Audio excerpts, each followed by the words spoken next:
دیا۔ اور یہ غریب صحابی تھے، طلحہ بن عبید اللہ کے پاس رہا کرتے تھے، ان کی اونٹنیوں کی اور ان کے جانوروں کی خدمت کرتے اور وہ روٹی دیتے تھے، اور حضور نے کہاں بٹھا لیا؟ یہ ہیں، یہ میرے آقا کی عطا ہے، حضور کی عطا ہے۔ حضور نے پیچھے بٹھایا، حضور نے فرمایا قتادہ شاہ سوار ہے اور تو پیدل سوار ہے، تو پیدل جو چلنے والے ہیں ان کا سردار ہے، یہ شاہ سواروں کا شاہ سوار ہے۔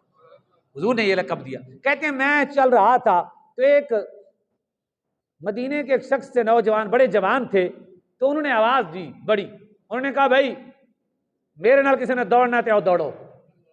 ایک دفعہ، دو دفعہ، تیسری دفعہ میں نے کہا یار کوئی بڑوں کا احترام بھی کرتے ہیں۔ انہوں نے کہا میں کسی کا نہیں کرتا، صرف رسول اللہ کا کرتا ہوں۔ دیکھیں کیسی مجلس ہوتی تھی صحابہ کی، کیسا آزادانہ انداز ہوتا تھا۔ کہتے ہیں میں نے کہا حضور اجازت ہو تو میں جاؤں اس کو بتاؤں؟ رات کو کل سارا دن دوڑتے رہے، مغرب تک وہاں دوڑے، رات کو رہے کہ حضور اگر اجازت ہو تو میں ذرا دوڑ لگاؤں۔ حضور نے فرمایا جیسے آپ کی مرضی۔ اس نے کہا حضور پھر اجازت دیں۔ کہتے ہیں میں نے ذرا پیر مروڑ کے نکالے، سواری سے اترا، وہ آگے دوڑ رہا تھا، میں نے کہا چل بھی میں آ رہا ہوں۔ کہتے ہیں وہ دوڑا، میں اس کے پیچھے دوڑ پڑا، میں آگے گیا تو وہ اس کے قریب پہنچ گیا تھا لیکن تھک گیا تھا، میں نے سانس لیا، سانس لے کے پھر میں نے دوسری سپیڈ لگائی۔ کہتے ہیں دوڑتے دوڑتے اپنے بیٹے کو بتا رہے ہیں کہ میں نہ رات دن کو تھکا ہوں، نہ رات کو تھکا ہوں، نہ صبح کو تھکا ہوں، بیٹا ساری زندگی نبی کے دین کی خدمت کرنا، کبھی تھکنے کا نام نہ لینا۔ دوڑے، اور میں دوڑا، جب دوسری مرتبہ دوڑا تو تیسرے سٹیپ پہ اس کو جا کے میں نے پکڑ لیا، اس کو پھر میں نے جا کے پیچھے مکہ مارا۔ میں نے کہا آ گیا ہوں میں، تجھے جو کہا تھا۔ اس نے کہا مجھے پہلے ہی پتا تھا تو ہی میرے ساتھ مقابلہ کر سکتا ہے۔ کہتے ہیں میں ابھی ہم پہنچے مدینے میں، بڑی سمجھنے والی بات ہے۔ کہتے ہیں مدینے میں پہنچے 3 راتیں رہے، کتنی؟ اپنے بیٹے کو کہہ رہے ہیں، مسلم شریف کا میں بھی ترتیب سنا رہا ہوں، مفہوم عربی عبارت پڑھیں گے تو کئی گھنٹے لگ جائیں گے۔ کہتے ہیں 3 راتیں رہے، 3 راتوں کے بعد یہ ہے ہمارے آقا صلح حدیبیہ پہ گئے، ابھی واپس نہیں آئے، پھر قافلہ پیچھے چلا، دشمنوں آ کے حملہ کر دیا، 3 راتیں رہے، پھر حضور کو خیبر سے خبر آئی، حضور نے خیبر کی تیاری کر کے وہاں چلنا شروع کر دیا۔ یہ مسلم شریف میں ہے میرے بھائیو، یہ مسلم شریف میں حدیثیں ہیں، یہ میرے آقا کا انداز ہے۔ آج تو مسلمان ایک نماز پڑھتا ہے دوسری پہ تھک جاتا ہے، کہتا ہے کیسے کریں ہم دین کی خدمت؟ مولوی حضرات تو کہتے ہیں وقت ہی نہیں ہے ہمارے پاس، ہمارے ریٹ بڑے بڑھ گئے ہیں۔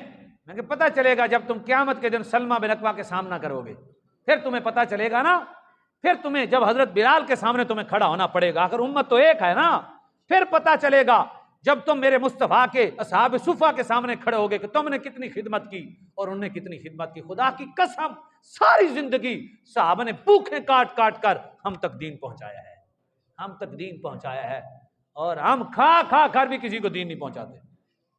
یہ بات میں نے سچی کر دی ہے، اللہ تعالیٰ مجھے بھی اور ہم سب کو ہضم کرنے کی توفیق عطا فرمائے، کیونکہ زیادہ آپ کو کچھ نہیں ہونا، زیادہ وہ حضرات جو سٹیج پہ بیٹھ کے ایسا کام کرتے ہیں ان کے لیے تکلیف دہ ہوتی ہے۔ تو کیا کیا آپ نے؟ فرماتے ہیں پھر میں چل پڑا، فرماتے ہیں پھر میں رات کو چلا نبی کریم صلی اللہ علیہ وسلم کے ساتھ۔ فرمایا جب میں حضور کے ساتھ چلا تو راستے میں ہم جا رہے تھے، میرا چاچا بھی عامر ساتھ تھا، اس نے پھر شعر پڑھے، اس نے کہا، فرمایا کہ یا اللہ اگر تیرا محبوب نہ ہوتا، نہ نماز ہوتی، نہ ہمارے پاس کوئی صدقہ خیرات کا طریقہ ہوتا، تیرے نبی نے ہمیں سب کچھ بتا دیا ہے، تیری ساری معرفت ہمیں دے دی۔ حضور نے فرمایا یہ کون ہے؟ انہوں نے کہا جی حضرت عامر ہیں۔ حضور نے فرمایا اللہ ان کی بخشش کرے، اللہ ان کی۔ بات جب ختم ہوئی تو حضرت عمر نے کہا حضور نے کیا فرمایا ہے؟ انہوں نے کہا کہ حضور نے فرمایا اللہ ان کی بخشش کرے۔ فرمایا حضور کچھ دیر ہمیں ان کے ساتھ رہنے دیتے تو اچھا تھا۔ کیا؟ یہ مسلم شریف میں حدیث ہے، کچھ دیر ہمیں اس کے ساتھ رہنے دیتے تو اچھا تھا۔ لوگوں نے کہا وہ کیا؟ فرمایا جس کے لیے بخشش کی حضور دعا کرتے ہیں وہ شہید ہو جاتا ہے۔ یہ حضرت عمر کہہ رہے ہیں، مسلم شریف میں حدیث ہے۔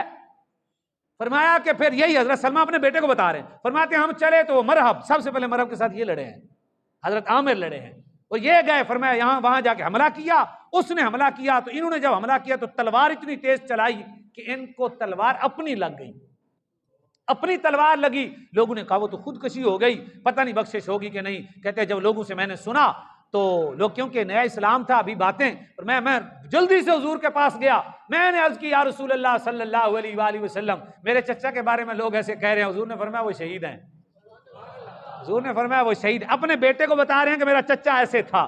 بات آخری میں اختتام کی طرف لے جائے، اسی بات پہ ختم کر دیتے ہیں۔ فرماتے ہیں ہم خیبر میں لڑتے رہے، بیٹے کو سنایا نا، فرمایا آخر میں یہ ہوا، پتہ نہیں ہو رہا تھا، حضور نے فرمایا صبح ہم اس کو جھنڈا دیں گے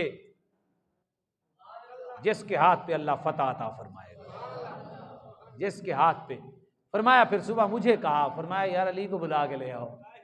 میں نے کہا حضور کی تو آنکھیں ٹھیک نہیں، حضور نے فرمایا بلا کے لاؤ۔ میں بلا کے لایا تو ان کی آنکھیں خراب تھیں، تو حضور نے لعاب دہن نکال کر آنکھوں میں لگایا، اللہ نے اسی وقت شفا عطا فرما دی۔ یہاں دو جملے بس، وہاں سلمہ بن اکوع کے ہاتھ میں ہاتھ 3 مرتبہ دیا، ایسی اندر شجاعت دی کہ انسان کی عقل نہیں مان سکتی، اور خیبر کے اندر لعاب دہن آنکھوں میں ڈالا، خیبر کا دروازہ علی نے ایسا اٹھایا کہ کبھی کوئی اٹھا نہیں سکتا۔ پتہ چلا جسے فیض محمدی ملتا ہے وہ دین پہ قربان ہو جاتا ہے، پتہ چلا جسے۔